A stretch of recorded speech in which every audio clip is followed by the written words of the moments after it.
yourself for 5 minutes, and Congresswoman Boebert, I'm going to yield to you for a minute or two if you have. I think you had a couple extra questions you want to ask. My first question, Mr. Goodman, what is the worst animal testing experiment you've ever heard of and uncovered?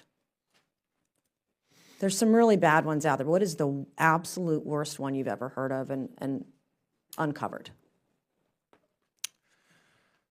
The kitten cannibalism was pretty horrendous.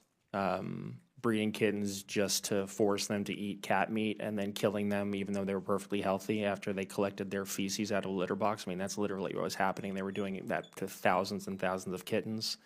The DOJ, until recently, was stabbing, shooting, and blowing up live animals for training exercises. We were able to cut that and defund that. The experiments that the NIH funded and Fauci funded in Tunisia, where they were putting the dogs and heads in mesh cages and filling them with biting flies. Yeah, there's a lot of nightmare stuff that we're being forced to fund, and taxpayers don't like it, and they don't even know how bad the situation is. If they did, they would be, marching in the streets. Yeah, and Dr. Luck, a question for you. What are the prospects of a drug therapy that fails animal testing? Is it likely to receive regulatory approval? Thank you for your question.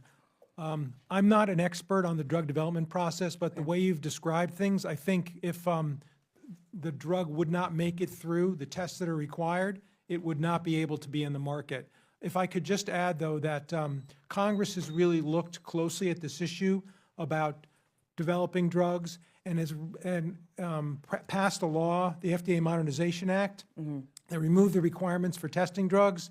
And my understanding is that there's bipartisan support for another law because Congress feels that the FDA is not moving more quickly in this area.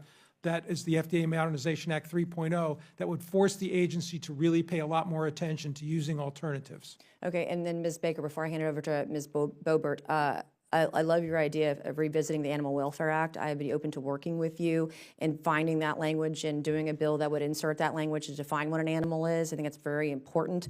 I'm all about small parts, big difference. Of course, I would like to eradicate animal testing altogether, but that seems like an easy win that we could work on together in a nonpartisan manner. So I would love to talk to you about that, and I will yield the last 2.5 minutes to Ms. Boebert.